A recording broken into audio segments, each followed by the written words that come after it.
સૌરાષ્ટ્ર અને કચ્છ માટે વર્ષો જૂની હાઈકોર્ટ બેન્ચની માંગ ફરી એકવાર જોર પકડી રહી છે। આ મુદ્દે રાજકોટ બાર એસોસિએશનના નેતૃત્વમાં વકીલોએ મોટા મોરચો માંડ્યો હતો। માંગને વધુ તીવ્ર બનાવવા રાજકોટ બાર એસોસિએશન દ્વારા જિલ્લા કલેક્ટરને આવેદનપત્ર પાઠવીને રજૂઆત કરવામાં આવી। આ ઉપરાંત સૌરાષ્ટ્ર અને કચ્છમાં વિવિધ બાર એસોસિએશનની મહત્વપૂર્ણ બેઠક યોજાઈ, જેમાં તમામ હોદ્દેદારો, કમિટીના સભ્યો તેમજ સિનિયર અને જુનિયર વકીલો મોટી સંખ્યામાં ઉપસ્થિત રહ્યા હતા। ઇમરજન્સી કેસોને બાદ કરતા અન્ય તમામ કોર્ટ કાર્યવાહીનો બહિષ્કાર કરી વકીલોએ સરકાર સમક્ષ પોતાના લાંબા સમયથી ચાલી આવતી માંગને વધુ પ્રબળ બનાવવાની છે। રાજકોટની અંદર એવી જ રીતે આખા સૌરાષ્ટ્ર અને કચ્છની અંદર એક દિવસના પ્રતિક હડતાલ રાખવામાં આવેલ છે।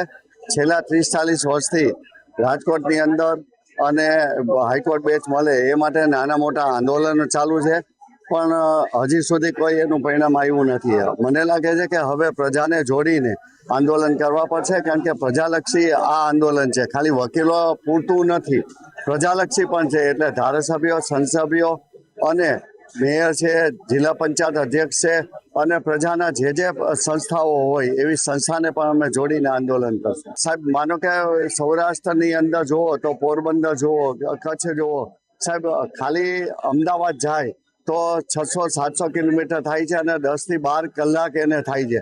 અમદાવાદ જતા આપને પણ ખબર છે, હાઈકોર્ટની અંદર મુદત પડી ગઈ તો ફરીથી 7 કલાક, 8 કલાક, 10 કલાક એને જર્ની કરીને જવું પડે। નાણાંનો વ્યય થાય છે અને સાથે સાથે શક્તિનો પણ વ્યય થાય છે। જો રાજકોટ બેન્ચ મળે તો મને લાગે છે કે જે વકીલ પોતે લડ્યો હશે કેસ, એ વકીલ પોતે એપિયર થઈ અને કાર્યક્રમમાં પોતે નિર્ભયતાથી પોતાના અસીલનો કેસ લડી શકશે।